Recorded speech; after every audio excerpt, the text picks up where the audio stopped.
సభలు, సమావేశాలు, గుళ్ళు, ట్రస్టులు ఇలా రకరకాల పేరిట ఆస్తులు, చందాలు వసూలు చేస్తున్న కుల సంఘ నాయకులారా, మీరు భూమి మీదనే ఉన్నారా లేకపోతే మానవ రూపంలో ఉన్న దయ్యాల మీరు చెప్పాలండి.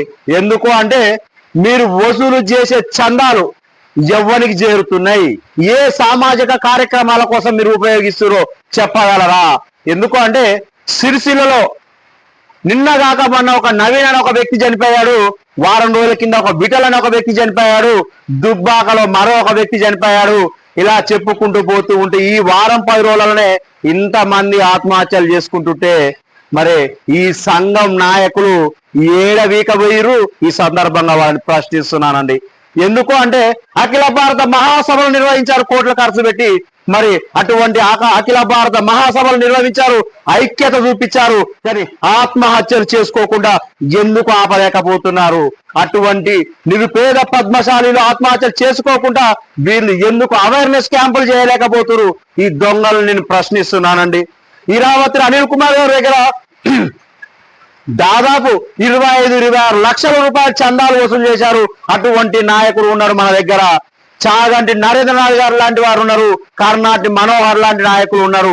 అటువంటి దాతలు ఉన్న మన పద్మశాలి సంఘంలో మరి ఈ కుల సంఘం దొంగలు వసూలు చేసుకుంటున్నారే కానీ అటువంటి దాతల దగ్గర నుంచి విరాళాలు సేకరిద్దాం, పద్మశాలి బిడ్డలు ఆత్మహత్యలు చేసుకోకుండా కాపాడదామని ఈ దొంగలు ఎందుకు ప్రయత్నించలేకపోతున్నారు?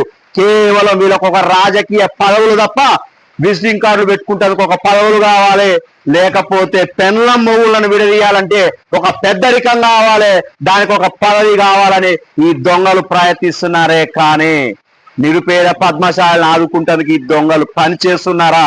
సిగ్గుతో చావండిరా అని పద్మశాలి సమాజం వెలుస్తున్నా కూడా ఈ దొంగలు ఇంకా కూడా గబ్బిలాలై పట్టుకుంటున్నారు నా సంఘాన్ని. సిగ్గు పడాల్సింది వాళ్ళు, సావాల్సింది కుల సంఘ నాయకులు, కానీ ఆత్మహత్యలు చేసుకోవాల్సిన కులస్తులు కాదు. ధైర్యం తెచ్చుకోండి, తిరగబడండి, ఈ దొంగలపై తిరగబడండి. ఎందుకు అంటే పద్మశాలి సంఘానికి ఉన్న ఆస్తులు ఏ కుల సంఘానికి లేవండి.